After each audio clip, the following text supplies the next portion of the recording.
नमस्कार साथियों, दक्ष क्लासेस के यूट्यूब चैनल पर फिर से आपका स्वागत है। और आज हमारी सामान्य हिंदी की श्रृंखला में 13वीं क्लास गतिमान है। और आज का जो मुख्य विषय हमें जो कवर करना है, देवनागरी लिपि। आज हम देवनागरी लिपि के विषय में जानने का प्रयास करेंगे और इससे जुड़े हुए जो भी प्रश्न होंगे वो हम एक एक करके कवर करने का प्रयास करते हैं। तो चलिए शुरू करते हैं।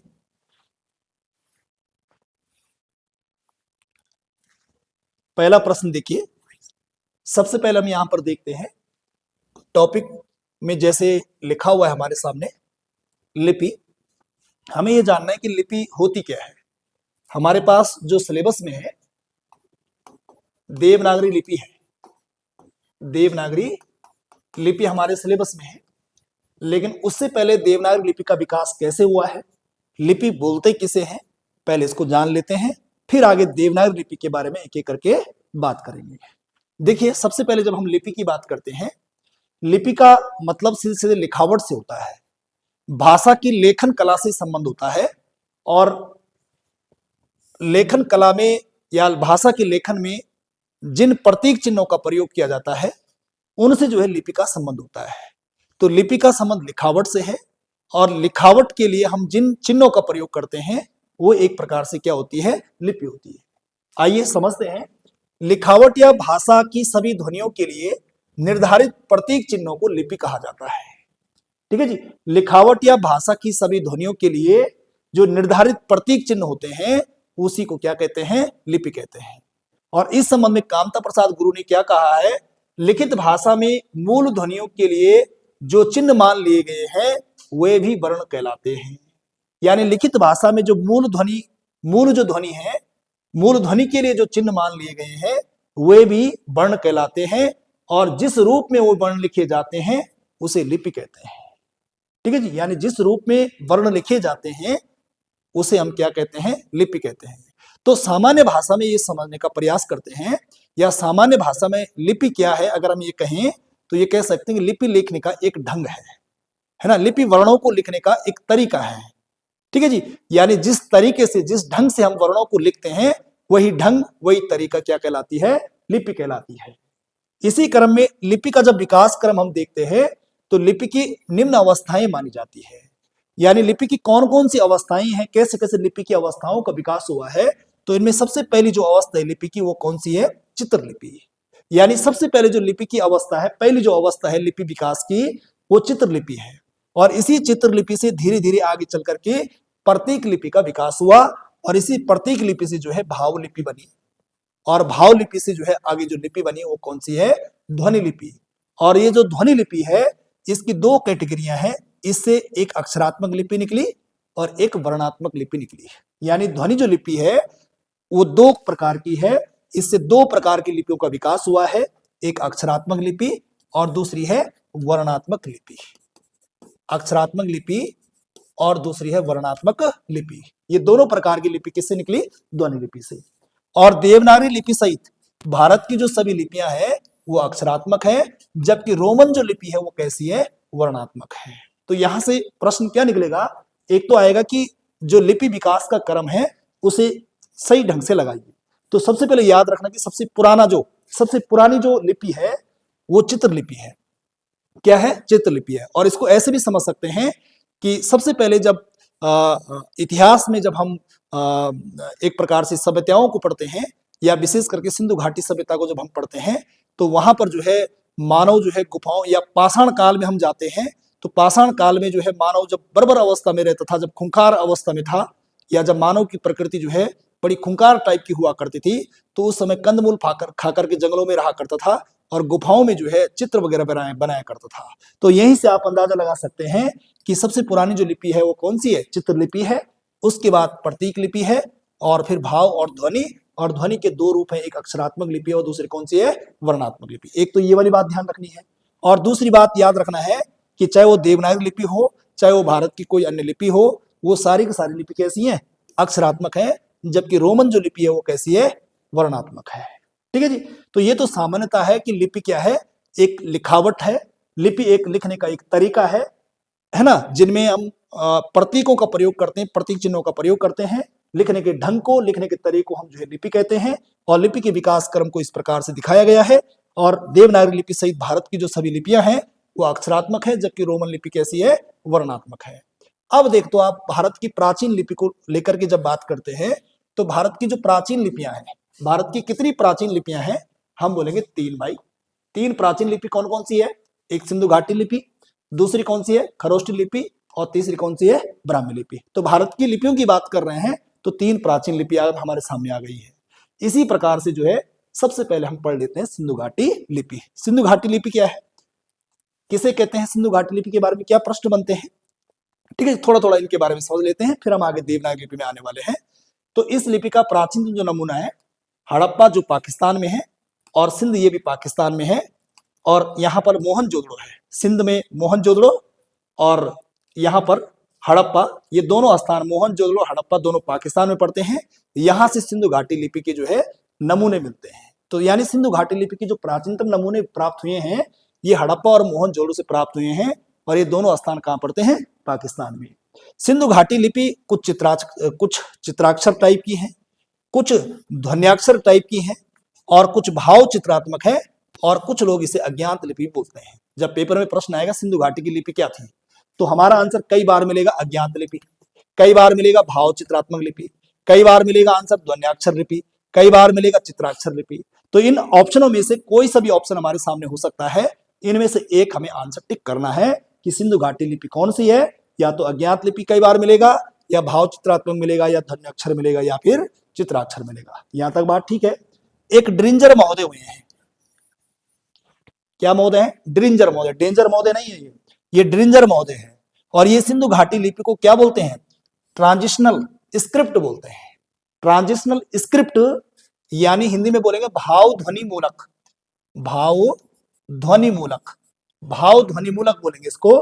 तो ड्रिंजर महोदय ने सिंधु घाटी लिपि को क्या कहा, या तो बोलेंगे ट्रांजिशनल स्क्रिप्ट, और या बोलेंगे भाव ध्वनि मूलक लिपि कहा। किसने कहा, ड्रिंजर महोदय ने कहा। तो ये तो बात रही सिंधु घाटी सभ्यता के संबंध में कुछ सामान्य जानकारियां।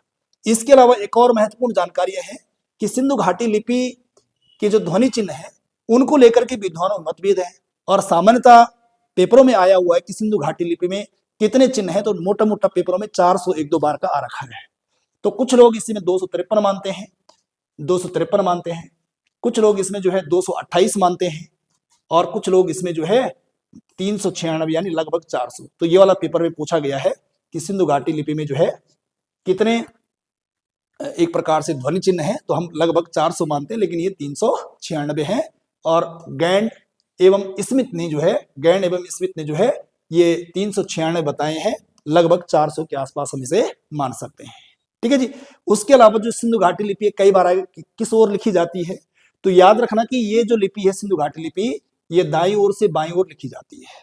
पहली बात तो इतनी याद रखनी है कि सिंधु घाटी लिपि दाईं ओर से बाईं ओर लिखी जाती है, लेकिन जब अवलेख एक से अधिक पंक्तियों का होता है तो पहली पंक्ति दाईं से बाईं ओर और दूसरी पंक्ति बाईं ओर से दाईं ओर लिखी जाती है। यानी नॉर्मली जब एक लाइन होती है तो एक लाइन हम ये इस प्रकार से लिख सकते हैं, ये हमारा इस तरफ बायां है और ये इस तरफ हमारा दायां है। ठीक है जी, ये दायां है, ये दायां है और ये बायां है। तो एक लाइन हम इस प्रकार से लिखते हैं, इस प्रकार से। लेकिन अगर अवलेख हो, एक से अधिक पंक्तियां हो अवलेख में, तो फिर यहां से यूं लिखी जाती है, यहां से यूं लिखी जाती है, यहां से यूं लिखी जाती है, यहां से यूं लिखी जाती है। तो इस प्रकार से बाएं से दाएं की ओर, फिर दाएं से बाएं की ओर, फिर बाएं से दाएं की ओर, फिर दाएं से बाएं की ओर। तो यही तो लिखा हुआ यहाँ पे कि यह लिपि दाएं से बाएं ओर लिखी जाती है। जब अवलेख एक से अधिक पंक्तियों का होता था तो पहली पंक्ति दाएं से बाएं ओर, दूसरी बाएं ओर से बाएं से दाएं ओर लिखी जाती है। तो इस बात का ध्यान रखना है कि सिंधु घाटी लिपि जो थी वो दाएं से बाएं ओर थी, लेकिन जब लाइनें जो है ज्यादा होती थी तो पहले दाएं से बाएं ओर, फिर बाएं से दाएं ओर लिखी जाती है। तो इतनी सी बात आपको सिंधु घाटी लिपि के बारे में याद रखना है। इसी क्रम में आगे देखो, दूसरा है इसमें खरोष्टी लिपि। दूसरा क्या है, खरोष्ट लिपि। और खरोष्ट लिपि के लिए एक दो जो पॉइंट बनते हैं, इनमें पहला पॉइंट बनता है सीधे सीधे, ये जीके में भी काम आता है और हिंदी में भी काम आएगा। खरोष्ट लिपि के प्राचीनतम नमूने अशोक के अभिलेखों में मिलते हैं। पहली बात है कि खरोष्ठ लिपि का प्रयोग जो है या खरोष्ठ लिपि के जो नमूने मिल रहे हैं ये अशोक के अभिलेखों में, और अशोक के दो अभिलेख हैं, एक शाहबाजगढ़ी जो पाकिस्तान में है और एक मानसेरा है जो पाकिस्तान में है। यहां से प्राप्त अशोक के अभिलेखों में खरोष्ठ लिपि का प्रयोग हुआ है। तो पहली बात है कि खरोष्ठ लिपि का प्रयोग अशोक के अभिलेखों में मिलते हैं, और अशोक के दो स्थानों से, एक शाहबाजगढ़ी और एक मानसेरा से जो अभिलेख मिले हैं उनमें खरोष्ठ लिपि का प्रयोग हुआ है। उसके अलावा खरोष्ठ लिपि में कुल 37 वर्ण है, इसमें संयुक्त अक्षर का अभाव है, और खरोष्ठ लिपि दाएं से बाएं ओर लिखी जाती है, दाएं से बाएं ओर लिखी जाती है। बस इतनी सी जानकारी आपको याद रखनी किस संबंध में, खरोष्ठ लिपि के संबंध में। चलिए आगे बढ़ते हैं फटाफट। अब है तीसरी ब्राह्मी लिपि, जहां से देवनागरी लिपि का विकास हुआ है। ये बहुत मोस्ट है हमारे लिए। अब ब्राह्मी लिपि के बारे में देखो, ब्राह्मी लिपि का प्राचीनतम नमूने, ब्राह्मी लिपि के प्राचीनतम नमूने बस्ती जिले यूपी से प्राप्त, बस्ती जिले से प्राप्त पिपराला स्तूप, ये बहुत मोस्ट है। पिपराला स्तूप कहाँ है, उत्तर प्रदेश। और अजमेर में जो है एक गांव पड़ता है बड़ेली गांव, अजमेर कहाँ पड़ता है, राजस्थान में। यहाँ जो बड़ेली गांव है और जो बस्ती जिले का जो पिपराला स्तूप है, यहाँ के शिलालेखों में ब्राह्मी लिपि का प्रयोग मिला है। और ब्राह्मी जो लिपि है ये बाएं से दाएं ओर लिखी जाती है। और ब्राह्मी लिपि का जो विकास क्रम है उसे जो है हमने दर्शाने का प्रयास किया है कि ब्राह्मी लिपि का विकास कैसे हुआ है।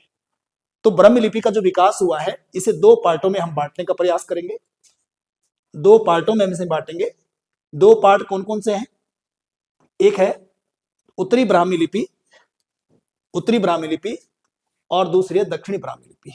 यानी जो ब्राह्मी लिपि है उसे दो पार्टों में हम डिवाइड कर रहे हैं, एक उत्तरी ब्राह्मी लिपि है और एक दक्षिणी ब्राह्मी लिपि है।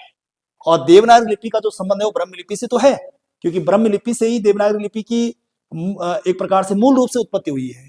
तो ब्राह्मी लिपि कौन सी वाली शाखा है वो जहां से देवनागरी लिपि निकली हुई है, उत्तरी ब्राह्मी लिपि। और उत्तरी ब्राह्मी लिपि आगे चल करके जो है गुप्त लिपि के रूप में परिणित होती है। यानी उत्तरी जो ब्राह्मी लिपि है ये लिखने की जरूरत नहीं है यहाँ पे। उत्तरी ब्राह्मी लिपि के बाद जो है गुप्त लिपि आई, करीब करीब 4वीं-5वीं सदी की बात है। और गुप्त लिपि से फिर कुटिल लिपि आई, कुटिल लिपि का विकास हुआ, और इसी कुटिल लिपि को जो है सिद्ध मातृका लिपि के रूप में भी जाना जाता है। और इसी कुटिल लिपि से फिर देवनागरी लिपि का विकास हुआ है करीब करीब 9वीं सदी में। और इसी कुटिल लिपि से या इसी सिद्ध मातृका लिपि से शारदा लिपि का विकास हुआ है कब, 10वीं सदी में। तो देवनागरी लिपि का जो विकास माना जाता है वो कुटिल लिपि से माना जाता है या सिद्ध मातृका लिपि से माना जाता है, लेकिन मूल जो जननी मानी जाती है वो कौन सी है, उत्तरी ब्राह्मी लिपि या फिर बोलेंगे ब्राह्मी लिपि। यहां से ठीक वैसे प्रश्न बनता है जैसा हम बोलते कि हिंदी की आदि जननी कौन है, तो क्या बोलते हैं संस्कृत, और हिंदी का विकास किससे हुआ, अभ्रंश से। तो वैसे प्रश्न बनता है यहाँ से कि देवनागरी लिपि का विकास किससे हुआ, तो हम बोलेंगे कुटिल लिपि से या सिद्ध मातृका लिपि से। लेकिन देवनागरी लिपि की जो जननी है, मूल जननी है, आदि जननी है, वो कौन है, ब्राह्मी लिपि। ठीक है जी, कौन है, ब्राह्मी लिपि। ठीक है जी, यहां तक बात हो गई। अब यहां से आगे बढ़ते हैं, यहां से आगे बढ़ते हैं। ये डबल बार छप गया यहाँ से, इसकी जरूरत नहीं है, ये नहीं होना था, इसको कट करना। आप इतना केवल केवल इतना याद करना है कि उत्तरी ब्राह्मी लिपि, उत्तरी ब्राह्मी लिपि के बाद गुप्त लिपि, गुप्त लिपि के बाद कुटिल लिपि, और कुटिल लिपि को सिद्ध मातृका लिपि कहते हैं। और इसके बाद देवनागरी लिपि और शारदा लिपि दो कुटिल लिपि से निकली हुई है। ठीक है, आगे बढ़ते हैं यहां से, आगे बढ़ते हैं यहां से। अब देखो जो सिद्ध मातृका लिपि है, जो ये सिद्ध मातृका लिपि है, ऊपर हम कुटिल लिपि पढ़ रहे थे, तो इस सिद्ध मातृका लिपि को जो है डॉक्टर बुलर क्या बोलते हैं, न्यून कोणीय लिपि, न्यून कोणीय लिपि नाम दिया। जो सिद्ध मातृका लिपि है जिसे हम कुटिल लिपि भी बोल रहे हैं, इसको जो है डॉक्टर वुलर ने न्यून कोणीय लिपि नाम दिया, और यही लिपि कालांतर में क्या कहलाई, कुटिल लिपि कहलाई।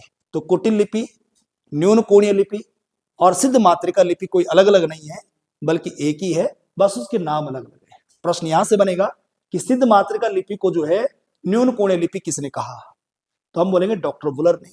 या फिर कुटिल लिपि को न्यून कोणीय लिपि किसने कहा, डॉक्टर वुलर ने। और सिद्ध मातृका लिपि या न्यून कोणीय जो लिपि है, यही आगे चलकर क्या कहलाई, कुटिल लिपि कहलाई। ठीक है जी, यहां तक बात हो गया। अब ये देवनागरी लिपि हमारे सामने आ गई है और अब हेडिंग बना दी हमने यहाँ पर, क्या, देवनागरी लिपि। ठीक है जी। अब देवनागरी लिपि का जो विकास क्रम है ये यहाँ पर हम देख रहे हैं कि शुरू में हमने यहाँ पर ब्रह्म लिपि की बात करी थी। शुरू में हमने यहाँ पर जो है सबसे पहले ब्रह्म लिपि की बात करी और ब्रह्मी के बाद उत्तरी ब्रह्मी की बात करी। ब्राह्मी दो पार्टों में बंटी, एक दक्षिणी और एक उत्तरी ब्राह्मी। तो हमने यहाँ से उत्तरी ब्राह्मी को ले लिया। उत्तरी ब्राह्मी के बाद फिर गुप्त लिपि आई। गुप्त लिपि के विकास क्रम में फिर सिद्ध मातृका लिपि आई और सिद्ध मातृक जो लिपि है ये बाद में जो है कुटिल लिपि बनी और कुटिल लिपि बाद में देवनागरी लिपि के रूप में परिवर्तित हुई है। तो इस प्रकार से देवनागरी लिपि का जो विकास हुआ है वो कुटिल लिपि से हुआ है। लेकिन देवनागरी लिपि की जो आदि जननी है वो कौन है, ब्रह्मी लिपि है। यहां पर ध्यान रखना आपने कि देवनागरी लिपि का विकास कुटिल लिपि से माना जाता है, लेकिन इसकी मूल जो जननी है वो कौन सी है, ब्रह्मी लिपि है। देखते हैं, देवनागरी लिपि की आदि जननी ब्रह्मी लिपि को माना जाता है। पॉइंट कवर करा हुआ हमने। देवनागरी लिपि का विकास ब्रह्मी लिपि के परिवर्तित रूप सिद्ध मातृका या कुटिल लिपि से हुआ है। देवनागरी लिपि को नागरी लिपि भी कहते हैं, नागर लिपि भी कहते हैं, देवनागरी लिपि भी कहते हैं और हिंदी लिपि भी कहते हैं। ऐसे इन नामों से जाना जाता है। लेकिन इन सभी नामों में जो नागरी लिपि है या देवनागरी जो लिपि है ये नाम सबसे ज्यादा प्रचलन में है। और देवनागरी लिपि या नागरी लिपि इनका नाम कैसे आया इसको लेकर के विद्वानों में जो है थोड़ा सा विवाद है। अलग अलग मत लोगों ने दिया कि ये देवनागरी या नागरी लिपि का नामकरण कैसे हुआ। तो इनमें पहला जो मत है, पहले मत में क्या है कि देवनागरी लिपि का नामकरण नागरी क्यों पड़ा या देवनागरी क्यों पड़ा। उसमें पहला मत ये है कि बौद्ध ग्रंथ, क्या बोला कि जो बौद्ध ग्रंथ है, बौद्ध ग्रंथ ललित विस्तार, एक बौद्ध ग्रंथ है ललित विस्तार, और बौद्ध ग्रंथ जो ललित विस्तार है इसमें वर्णित जो नाग लिपि है इस आधार पर इस लिपि का नाम क्या पड़ा, नागरी लिपि पड़ा। ठीक है जी। एक मत है इसमें कि भाई नागरी लिपि का नामकरण का आधार क्या है, क्यों इसका नाम पड़ा। तो एक मत है कि बौद्ध ग्रंथ जो ललित विस्तार है उसमें वर्णित जो नाग लिपि है उसके आधार पर इस लिपि का नाम क्या पड़ा, नागरी पड़ा। दूसरा मत क्या है कि नगरों में प्रचित हुई है और नगरों में प्रचित होने के कारण इसका नाम क्या पड़ा, देवनागरी पड़ा। तो दूसरा मत बताते हैं कि नगरों में प्रचित होने के कारण ये देवनागरी।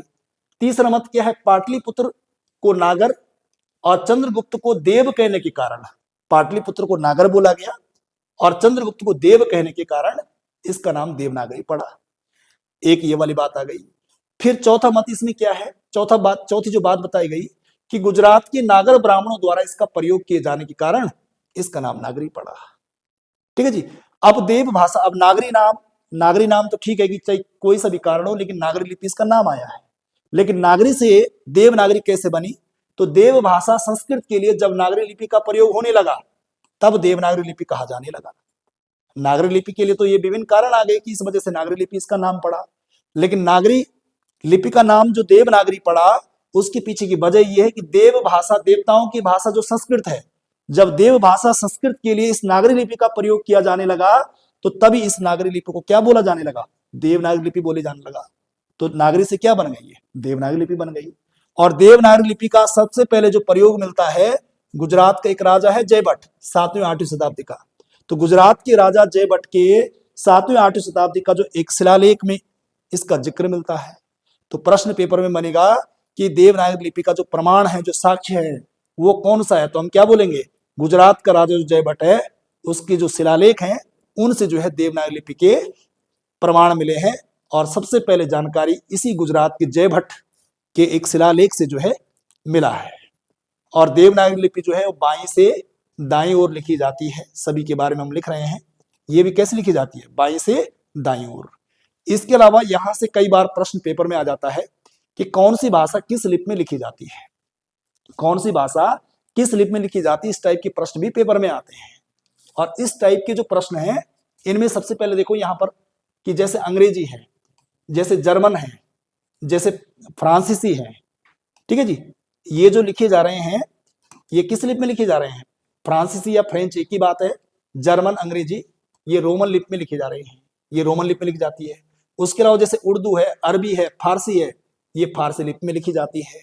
उसके अलावा जो संस्कृत, पाली, प्राकृत, अपभ्रंश, हिंदी, मराठी, कोंकणी, नेपाली, ये सारी की सारी देवनागरी लिपि में लिखी जाती है।